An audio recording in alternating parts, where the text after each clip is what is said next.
மீன ராசி அல்லது மீன லக்னம் சார்ந்த நபர்களுக்கு சனி வக்ரம். எங்க? உங்க ராசி லக்னத்திலேயே வக்ரம்.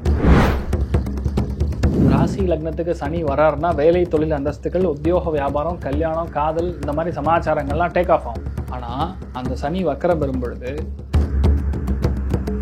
லக்னத்துக்கு பாதிப்பு வந்தால் 7ஆம் இடத்துக்கும் பாதிப்பு வரும். 7ஆம் இடத்துக்கு பாதிப்பு வந்தால் லக்னத்துக்கும் பாதிப்பு வரும். அப்போ என்ன அர்த்தம்? வாழ்க்கை துணையோட சண்டை, சச்சரவுகள், பிரச்சனை, வாக்குவாதம், ஆக்சிடென்ட், பிரிவு. நிறைய பேர் உடனே கமெண்ட்ல வேற பொழப்பே இல்லை நடந்ததுன்னா உங்களுக்கு தெரியும்.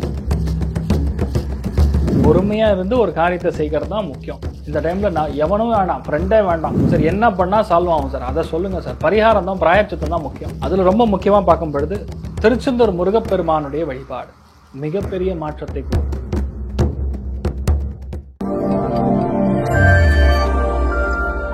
மீன ராசி அல்லது மீன லக்னம் சார்ந்த நபர்களுக்கு சனி வக்ரம். எங்க? உங்க ராசி லக்னத்திலேயே வக்ரம். லக்னம் என்றால் தலை விதி, எண்ணங்கள், எண்ண ஓட்டங்கள், நீங்கள் யார் என்று அறியப்படக்கூடிய ஒன்று. நம்ம எண்ணங்கள் எப்படி இருக்கு, நம்ம யாரா இருக்க போறோம், என்ன பண்ண போறோம், எது கரெக்டு, எது தப்பு. ராசி லக்னத்துக்கு சனி வராருன்னா வேலை, தொழில், அந்தஸ்துகள், உத்தியோக, வியாபாரம், கல்யாணம், காதல், இந்த மாதிரி சமாச்சாரங்கள்லாம் டேக் ஆஃப் ஆகும். ஆனால் அந்த சனி வக்கரம் பெறும் பொழுது ஒருவேளை நீங்கள் 96, 97 பிறந்திருக்கீங்கன்னு வைங்க, அல்லினா 66, 67 பிறந்திருக்கீங்கன்னா உங்களுக்கு நிறைய நல்ல விஷயங்கள் நடக்கும். சஷ்டியுப்த பூர்த்தி, பீமரத்த சாந்தி, அது மாதிரி நிறைய பேருக்கு கல்யாணம், குழந்தை பிராப்தம், கடல் கடந்து போவது, பூர்வீக சொத்துக்கள் வருவது, மன சந்தோஷம் அடைகிறது, மிகப்பெரிய மாற்றங்கள் கொடுப்பது, இது எல்லாம் நடக்கும். நெக்ஸ்ட்டு 4-5 months என்னென்னலாம் நடக்கவே நடக்காதுன்றத சார் எனக்கு நடந்துருச்சு சார்ன்னு சொல்கிற மாதிரி விஷயங்கள் அப்படியே டப்புன்னு நடக்கும். 1 மாதத்தில் நடக்கும். லைஃப் இப்படிலாம் நடக்குமான்னு நம்ம ஆச்சரியக்குறியாக இருப்போம். ஆனால் சனி வக்கரமாக இல்லாமல் ஜாதகத்தில் சனி நேர்கதியில் உங்கள் ஜாதகத்தில் எங்கே இருந்தாலும் சரி பிரச்சனைகள் ஜாஸ்தியாக இருக்கும். எப்படிப்பட்ட பிரச்சனைகள்?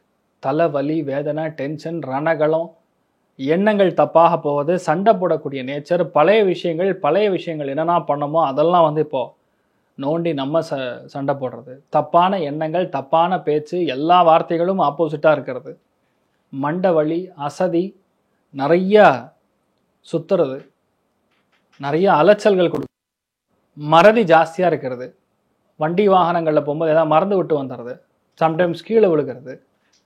லக்னம் 7ங்கிறது என்னன்னா சம சப்தம ஸ்தானம் அப்படின்னு சொல்லுவோம்.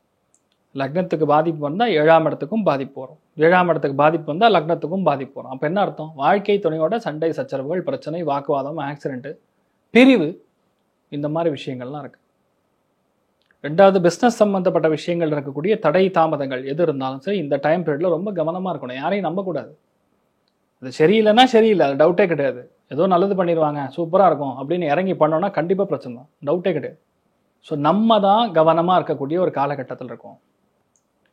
3ஆம் இடம்ங்கிறது தொண்டை உபாதைகள், கழுத்து சம்மந்தப்பட்ட விஷயங்கள், காதுக்குள்ளே பயங்கரமாக சீ கோத்துக்கும், காதில் சர்ஜரி பண்ணுற மாதிரி, சம்டைம்ஸ் தொண்டை கட்டிக்கும். அப்படியே இந்த என்ன சொல்லுவாங்க, ரம்பம் போட்டு அறுக்கிற மாதிரி தொண்டையெல்லாம் வலிக்கும். ஏன்னா தலையில் குளிச்சோன்னா நீர் அப்படியே உள்ளே கோத்துக்கும். இதெல்லாம் மீனத்துக்கு நடக்கக்கூடிய அடுத்த 1.5 மாதத்தில் நடக்கக்கூடிய விஷயங்கள். அதனால் கவனமாக இருக்கணுங்கிறதுக்காக சொல்கிறேன், இது நடக்கணுங்கிறதுக்காக சொல்லலை. நிறைய பேர் உடனே கமெண்ட்டில் வேறு பொழப்பே இல்லை நடந்ததுன்னா உங்களுக்கு தெரியும். எவ்வளோ விஷயங்கள் நம்ம சொல்கிறோம், அது நடக்குது. இது நடக்கக்கூடாதுன்னு சொல்கிறோம், அந்த எச்சரிக்கையை நீங்கள் தான் பார்த்துக்கணும். பச்சை தண்ணியில் குடிக்கிறது டெய்லி எந்திரிச்சு, வயசாச்சுன்னா கொஞ்சம் தகுந்த மாதிரி ஹேண்டில் பண்ணணும். சின்ன குழந்தைகள் இருந்தீங்கன்னா அந்த மாதிரி என்னென்ன ரூட்டில் இருக்கோம், நம்ம டிசிப்ளின் என்ன, யார் கூட சேர்றோம், எந்த பழக்க வழக்கங்கள் இருக்குது, இதெல்லாம் பார்த்துக்கணும். இப்படிப்பட்ட நிலைமைகளில் நம்ம இஷ்டத்துக்கு இருக்கலாம், ஜாலியாக இருக்க முடியாது. புரியுதா?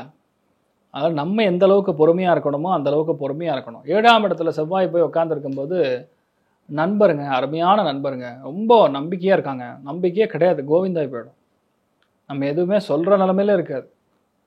பொறுமையாக இருந்து ஒரு காரியத்தை செய்கிறது தான் முக்கியம். இந்த டைமில் நான் எவனும் வேண்டாம், ஃப்ரெண்டே வேண்டாம்.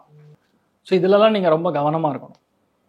ஒருவேளை சனி ஜாதகத்திலே வக்கரமாக இருந்தது, மீனத்திலே இருந்தது, கடகத்திலே இருந்தது, விருச்சிகத்திலே இருந்ததுன்னா உங்களுக்குலாம் செம்ம டைம். இப்போ மன சந்தோஷம் அதிகமாக இருக்கும், பயங்கர புகழ் இருக்கும். அந்த சந்தோஷம் எதனால் வரும்னா நல்ல நட்பு உருவாகும், நிறைய பேருக்கு காதல் கைகூடும், நிறைய பேருக்கு கல்யாணம் ஆகும். கல்யாணம் எப்படா ஆகும்னு உட்காந்துருக்கக்கூடிய நபர்களுக்கு இப்போ கல்யாணத்துக்குரிய பிராப்தம் அமேசிங்காக இருக்க போகிறது.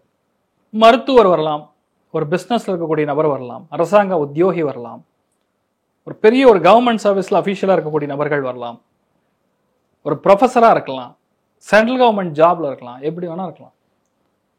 முருகன் பெயர் கொண்ட நபர் நமக்கு கணவனாக வரலாம். எப்படி நடக்கும்னே தெரியாது, இதெல்லாம் நடக்கும். லைஃப்பில் ரொம்ப சந்தோஷமாக இருப்பீங்க. மன சங்கடங்கள் தீரும், மனசில் இருக்கக்கூடிய பிரச்சனைகள் வேதனைகள் நிவர்த்தி ஆகும். சின்னதாக போனங்க சார், ஒரு குல்ஃபி ஐஸ்கிரீம்னு சொன்னாங்க, சாப்பிட்டேன், இப்படி ஆகிப்போச்சுங்க சார்னு சொல்கிற மாதிரி இருக்கும். ஸோ ரொம்ப கவனமாக இருக்கக்கூடிய ஒரு காலகட்டம். எதுலேயுமே பொறுமையாக இருக்கணும். தப்பான எண்ணங்கள், தப்பான சேர்க்கைகள், அவசியம் இல்லாத எந்த ஒரு விஷயத்துலையுமே தலையிடாமல் இருக்குது. நிறைய பேர் இப்போ என்னென்னா வண்டி வாகனங்களில் போகும்போது மொபைலை கீழே போட்டுறது, மொபைல் தண்ணிக்குள்ளே போட்டுறது, என்னமோ பண்ணுறோன்னு போய் அதை துடைச்சிடுறது, இந்த மாதிரி விஷயங்கள்லாம் நடக்கும். ரொம்ப முக்கியமாக தொண்டை உபாதைகள், வயிறு உபாதைகள், அல்சர் இதெல்லாம் ஃபார்ம் ஆகிற மாதிரி இருக்குது, கவனமாக இருக்கணும். கணவனாக இருந்தால் மனைவியுடைய ஆரோக்கியத்திலையும், மனைவியாக இருந்தால் கணவருடைய ஆரோக்கியத்திலையும் அதி கவனமாக இருக்கக்கூடிய ஒரு காலகட்டம். சரி, என்ன பண்ணால் சால்வ் ஆகும் சார், அதை சொல்லுங்கள் சார். பரிகாரம் தான், பிராயச்சித்தம் தான் முக்கியம். அதில் ரொம்ப முக்கியமாக பார்க்கும் பொழுது திருச்செந்தூர் முருகப்பெருமானுடைய வழிபாடு மிகப்பெரிய மாற்றத்தை கொடுக்கும். முடிஞ்சால் ஒரு தடவை திருச்செந்தூருக்கு, இப்போ தான் குடமுடக்கு பண்ணியிருக்காங்க, 48 நாட்களுக்குள்ளே போனீங்கன்னா கும்பாபிஷேகத்துக்கு அந்த நாளுக்கு இருக்கக்கூடிய அதே புண்ணியம் உங்களுக்கு வரும். 48 டேஸ்க்குள்ளே போகணும். ஒரு மண்டலம், அப்படி இல்லைன்னா 108 நாட்கள். அதுக்குள்ளே போய் அந்த முருகப்பெருமான மனசார தர்ஷனம் பண்ணிட்டு கொடுக்கக்கூடிய விபூதியை கொண்டு வாங்க, டெய்லி வச்சுக்கன்னு நல்லா இருப்பீங்க. மிகப்பெரிய மாற்றங்கள் இருக்கணும், நல்ல சந்தோஷமாக இருக்கணும். 12 ராசிகள் அல்லது 12 லக்னங்களில் பிறக்கக்கூடிய யாருக்காக இருந்தாலும் நிறைய நல்ல விஷயங்கள் நடக்கணும்னு சொல்லி நான் பிரார்த்தனை பண்ணிக்கிறேன். சர்வே ஜனா சுகினோ பவந்து, சமஸ்த சன்மங்களாணி பவந்தோன்னு குண்வந்து. ததாஸ்து. நன்றி, வணக்கம்.